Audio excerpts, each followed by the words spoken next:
Hello, good evening everyone. You're welcome back to my channel. If this is your very first time, please feel free to hit the subscribe button. Do not forget to like, share or comment down below. So guys, the video you're about to see now is a video of a woman whose cervix was removed during a surgery in Belgium.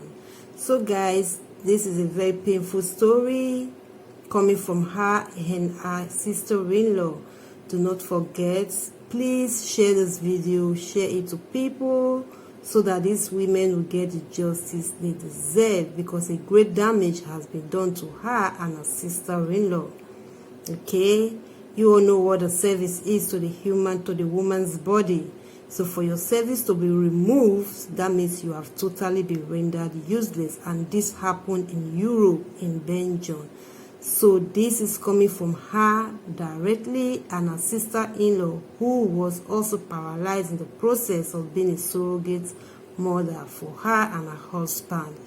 So guys, please feel free, share this video on all your social media platforms. Make sure she gets the justice she deserves. Please, please, please, I beg you all, please share this video. Share it.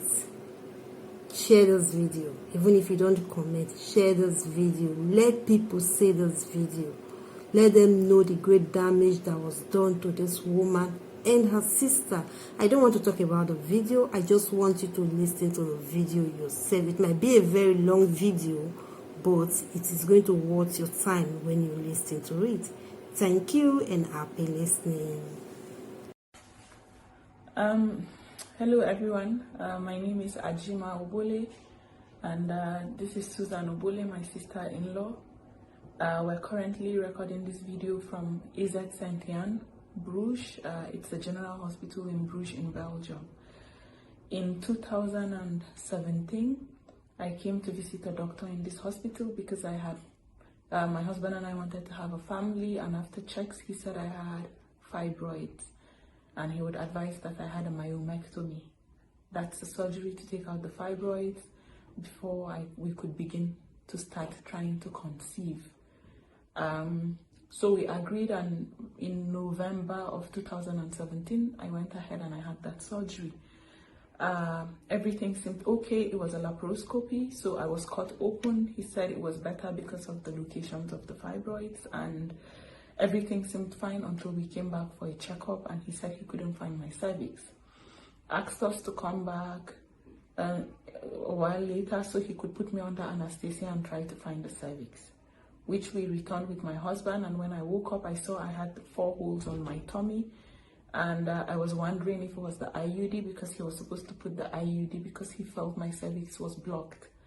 He later came in to tell us that he couldn't find my cervix, and so he didn't perform the laparoscopy, and as such he was going to transfer me or refer me to KU Leuven, to a professor in gynecology, which was one of the best to recreate my cervix. We went to KU Leuven, and the professor told me that for the purpose of a pregnancy, a cervix has never been recreated, and he hopes for my sake that there was a little hole in which my period will be able to flow out. And so we waited. So he performed some investigations, did ultrasounds and all to see if he could see my cervix, but he couldn't, until he ushered my husband and I back into his office, and he said a cervix has never been successfully recreated for the purpose of a pregnancy. He explained to us that the cervix is a muscle which holds the weight of the baby until you're ready to push, and then the baby comes out, and also it protects the fetus from infection. He then told me that I could not get pregnant naturally or artificially because the connection between the vagina and the uterus was gone. It was at that point we realized the intensity of the situation. My husband and I then traveled to Nigeria and consulted another professor in gynecology and another fertility specialist, which all advised our best option was surrogacy. We came back to Belgium. After returning back to Belgium, we had an appointment with another professor in the University of Ghent, who is a gynecologist but specializes in reconstructive surgeries. We saw him and he offered to perform a surgery, but it was going to be 20% chance of success. And by success, he meant to recreate a hole and not for the purpose of getting pregnant. If that was successful, then we would start to try to conceive, which I agreed, and I had a laparoscopy again somewhere in August in 2018. After the laparoscopy, a catheter was put for 10 days, and then we went back. He removed the catheter, and then we came back 2 weeks later for an IUD to be inserted. I was put under anesthesia, and by the time I woke up, his assistant came to inform us that the surgery wasn't successful. He was still in surgery, so he couldn't see us himself, and so he gave us an appointment in 2 weeks to discuss what I wanted to do, as also my body absorbing back my period wasn't good for my health. It can lead into some complications like endometriosis or probably even cancer of the blood. And so we left, and when we came back, he offered to try one more surgery, but I wasn't so sure as my body was exhausted, and I felt drained psychologically, physically, emotionally. After some thought, he told me to go and think about it and tell him what I wanted, and then we did, and then we came back and I decided to have another surgery, which was somewhat successful as I began to have my period, but after a while it stopped again and I only was spotting. And at the point I had to decide my life was more important than cutting myself and twisting the hand of fate, because I wanted to get pregnant by all means. And so we started to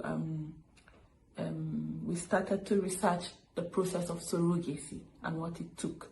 We found out our best option was America, but then we couldn't afford it because it was expensive, between $150,000 to $200,000. And in Belgium, surrogacy is complicated. It's a gray zone, and hospitals make the law on who they should take as a surrogacy candidate and not. My sister-in-law here, who is Susan, was then coming to Belgium to study, and so she offered to be our surrogate. And because she was going to be, she was resident in Belgium, it was already easy for us, because for you to be a surrogate in Belgium, you have to be legally resident in Belgium. So when she came, again, we started to look for hospitals, but no hospital will take us. And we came back to AZ Senyan in Bruges, which my error was made. And after embryo creation and a week to the embryo being transferred in Susan, the hospital backed out and said they wouldn't be proceeding, and no reason was given. No reason was given, and so we in Colombia. transfer, which we did in the first week of February, and then we moved back to Belgium, and Susan gave birth to our beautiful baby girl Imani Obole Spital on the 15th of October this year, 2020, sorry. But listen to Susan's part of the story, it even gets messier. Hi everyone, my name is Susan Obole. I had the baby on the 15th of October 2020. I opted for a cesarean, and I was told I have to take an epidural because I wanted the general anesthesia, and they said, oh no, in Belgium you have to take the epidural, which is safest. So I reluctantly obliged, and I signed the consent form because I did not want any complication or anything to happen with the baby.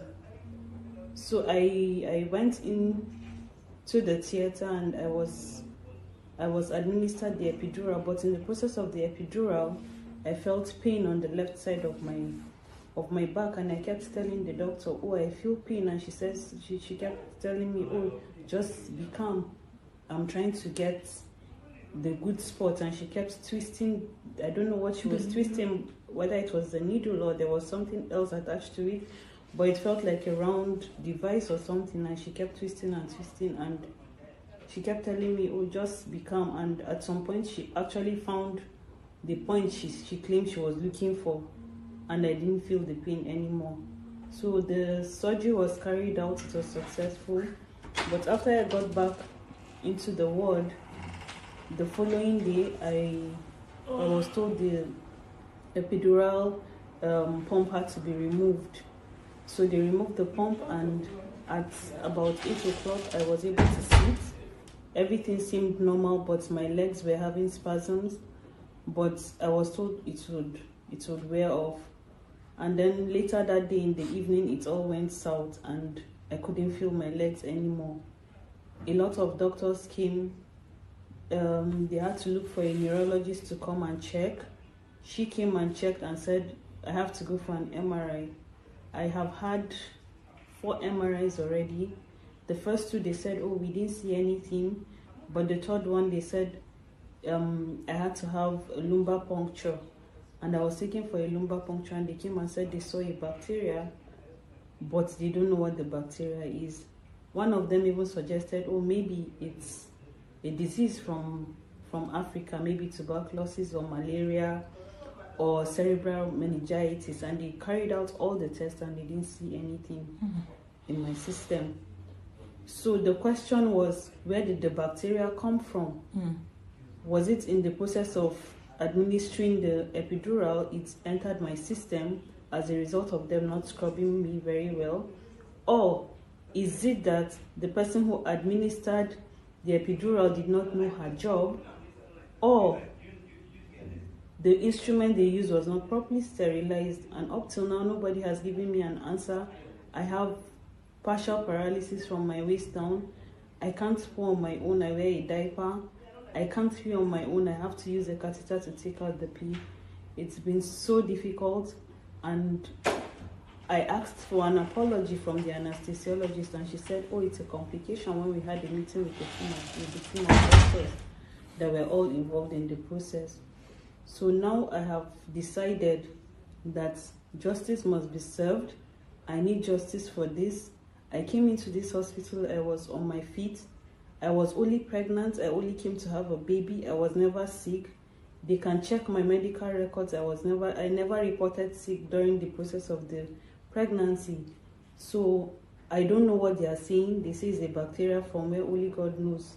And they know what happened. And the whole thing just was annoying, because at some point I was told it was a third-year resident that administered the epidural, and her supervisor claimed she just stood by the side and supervised her. So it's just so amazing how I was given to a resident to perform the procedure, and nobody seems to see anything wrong with the whole thing. And I just want to say I deserve justice, and justice must be served me. And AZ Saint-Yann in Bruges has done me dirty. I was supposed to go home to see my children on the 30th of November, and all to no avail, because I'm sitting in a wheelchair. I can't go home, I can't see my family. So I need justice. It is important to add that nobody has apologized to us. After the meeting we had with them 3 weeks ago or 4, the neurologists haven't even stopped by Suzanne's room. Like, it's just after we realized all this, they brought a rehabilitation doctor who is a black doctor. And for us, why? I feel they dragged him into this for damage control. And also, how can 2 family members of the same race have 2 rare complications in the same hospital? Was a resident also used during my surgery? These are questions. The hospital doesn't even want to apologize. We even said, okay, don't apologize. Let's sit and have a conversation. How do you make our lives easy? What happens to Suzanne's medical bills? Because we're looking for options. We're looking for solutions of where we can take Suzanne for treatment. You know, this has been difficult on the whole family. Suzanne's son turned 5 in November this month, and the daughter turns 3 next month in December. She was supposed to go home. How can they ruin 2 lives of 2 sisters, and nobody is showing any remorse? Nobody feels like we deserve an apology. We feel it's, at first we thought it was subtle racism, but it's not even subtle. It's real glaring racism. Nobody even comes to us. They feel that maybe we're asking for too much. Yes, we deserve that. If we were a family member of one of these doctors, they would have gone above and beyond. Her file was supposed to be sent to UZ Ghent. We kept on pushing. It was sent after a week. We kept on asking them, have you referred? Have you consulted other doctors to find solutions? Have you done this? They say no. Can they do it? How can you ask a patient? I remembered with my case, I was referred immediately. Why are they claiming based on European laws on privacy? You can send inquiries without even disclosing the patient's case or the issue. We also don't think that a bacteria was involved. I don't believe it. I believe that her nerve roots were damaged. If not, why haven't they seen a bacteria? They tried to blame it on malaria, on meningitis, on tuberculosis. We are just so lucky that Susan did not have a bit of malaria in her blood, because they would have held on to that. They also told us that it's a bacteria, and they don't know what the bacteria is. It's a bacteria that is not found in Caucasians or Europeans. It's a bacteria found in Africa. Is this not all racism? And why was a resident used to give her such a delicate and a complicated injection? Why? The neurologist, the anesthesiologist said they will not apologize because they didn't do anything wrong. If they did it, in fact, they kept on saying they did everything perfectly. If everything was done perfectly, why is my sister-in-law on a chair? Why? We feel that this hospital deserves to be investigated. Everybody that has done us wrong deserves to be called to book. We deserve a trial. We will not let this go. We will fight it. Yes, we're Africans, we're Nigerians, but we did not come to Europe on a boat looking for a better life. We are both from educated family and comfortable homes. So they will not take us for a ride. Like if they've done it to other people, they will not do it to us. We will fight this. We will fight this, and we'll make sure the whole world knows of the injustice that was done to me and my sister-in-law. Do you have anything to add? No, for me that's it. Okay. Thank you, and all we can ask is for you to share the video and post and demand that justice is done for us. That's all. And thank you all.